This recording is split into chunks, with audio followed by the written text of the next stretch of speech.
राजधानी दिल्ली के नॉर्थ रोहिणी थाने से एक बेहद ही हैरान करने वाली खबर सामने आई थी।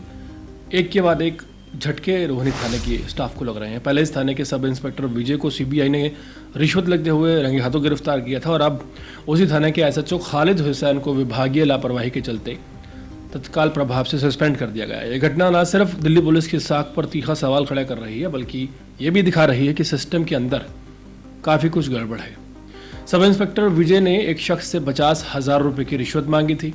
मामला रोहिणी कोर्ट से जुड़ा हुआ था, जहां किसी के खिलाफ केस चल रहा था। विजय ने उस शख्स के चचेरे भाई को गिरफ्तार न करने के और अग्रगामी जमानत दिलाने के नाम पर पैसे मांगे थे। सौदा 50,000 रुपये में तय हुआ और जैसे ही पैसे लिए गए, सीबीआई ने विजय को रंगे हाथों पकड़ लिया।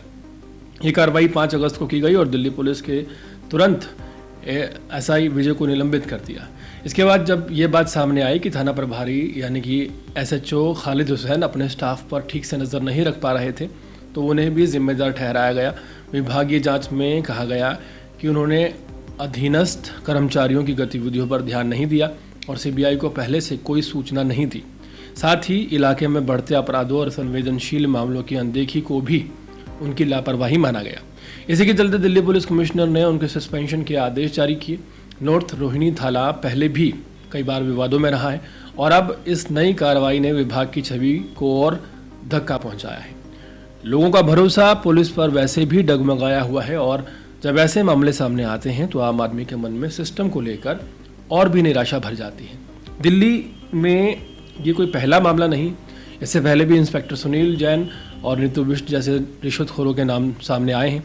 और हैरानी की बात यह है कि ये रिश्वत भी उन्हीं लोगों से मांगी जाती है जो पहले ही किसी न किसी मुसीबत में फंसे होते हैं, यानी कि जो इंसाफ की उम्मीद लेकर पुलिस के पास आते हैं वही सबसे पहले इन भ्रष्ट पुलिस अधिकारियों के शिकार बनते हैं।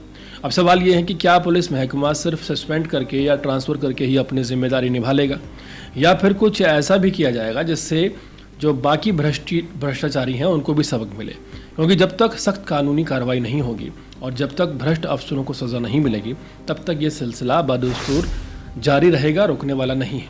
फिलहाल दिल्ली पुलिस की तरफ से ये कहा गया है कि आरोपी के खिलाफ ज़रूरी प्रशासनिक कार्रवाई की जा रही है और विभागीय जांच शुरू कर दी गई है। एसआई विजय को न्यायिक हिरासत में भेज दिया गया है और अब आगे की प्रक्रिया कोर्ट में चलेगी। उधर एसएचओ खालिद हुसैन पर विभागीय लापरवाही का आरोप लगा है, जिसकी जांच फिलहाल जारी है। इन घटनाओं से ये बात साफ है कि पुलिस व्यवस्था में पारदर्शिता और जवाबदेही की बहुत सख्त ज़रूरत दिल्ली में है। लोगों को सुरक्षा देने वाली संस्था अगर खुद ही कानून तोड़ने लगे तो फिर आम जनता का भरोसा कैसा बना रहेगा।